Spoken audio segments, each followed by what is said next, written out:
Assalamualaikum warahmatullahi wabarakatuh. Perkenalkan, nama saya Nurul Aulia dari Program Studi Pendidikan Agama Islam STIT PGRI Pasuruan. Di sini saya akan menjelaskan tentang pendidikan Islam pada era reformasi. Nah, sekarang ada yang tahu nggak pengertian dari reformasi? Aku kasih tahu ya. Reformasi ialah perubahan secara drastis untuk perbaikan dalam bidang agama, sosial, dan politik dalam suatu masyarakat atau negara. Kata reformasi umumnya merujuk pada gerakan 1998 yang menjatuhkan kekuasaan Presiden Soeharto atau pada era setelah Orde Baru. Selanjutnya, tujuan utama dari reformasi adalah sebagai pemulihan demokrasi sosial, pemulihan demokrasi politik, dan ekonomi yang sesungguhnya memiliki hakikat untuk mengembalikan bangsa Indonesia seperti yang tercantum dalam UUD 1945. Kemudian, kebijakan politik pemerintahan era reformasi. Yang pertama, pada pemerintahan Baharudin Habibie pada tahun 1998 sampai 1999. Berikut ini upaya-upaya bidang politik yang dilakukan oleh pemerintahan Habibie. Yang pertama, mengganti 5 paket undang-undang dan 3 diantaranya diubah agar lebih demokratis. Kedua, kebebasan rakyat dalam menyalurkan aspirasi. Yang ketiga, melakukan pencabutan terhadap pemberedelan pers. Yang keempat, jejak pendapat wilayah Timor Timur.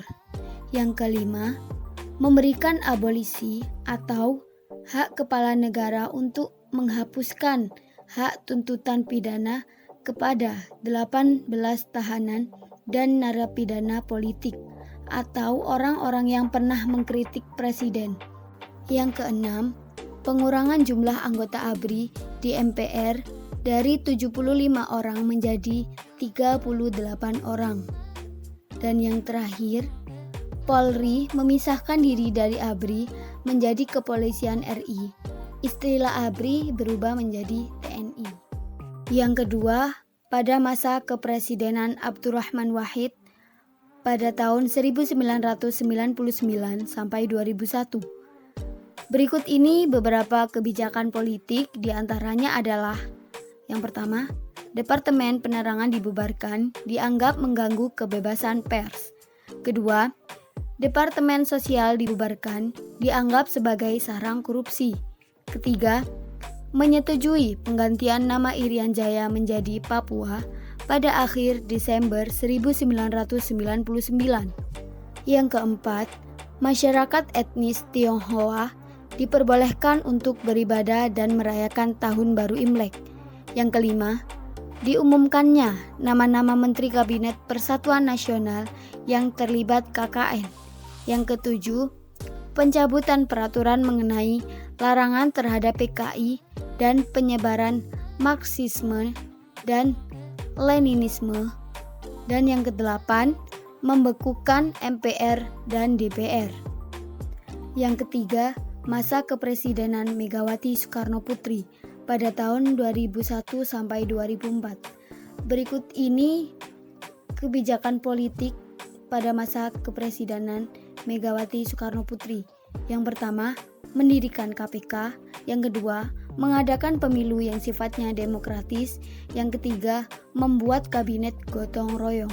Selanjutnya, yang keempat, pada masa pemerintahan Susilo Bambang Yudhoyono periode pertama pada tahun 2004 sampai 2009, bahwa Susilo Bambang Yudhoyono membentuk Kabinet Indonesia Bersatu pada tanggal 21 Oktober 2004 dan masa baktinya berakhir pada tahun 2009. Pada 5 Desember 2005, Presiden Susilo Bambang Yudhoyono melakukan perombakan kabinet untuk pertama kalinya.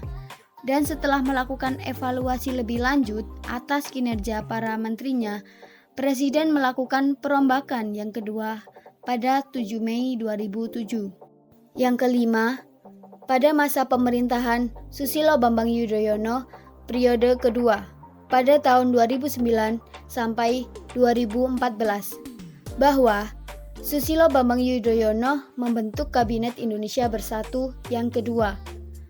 Susunan kabinet ini berasal dari usulan partai politik pengusul pasangan SBY dan Budiono pada Pilpres 2009 yang mendapatkan kursi di DPR. Susunan Kabinet Indonesia Bersatu II diumumkan oleh Presiden SBY pada tanggal 29 Oktober 2009.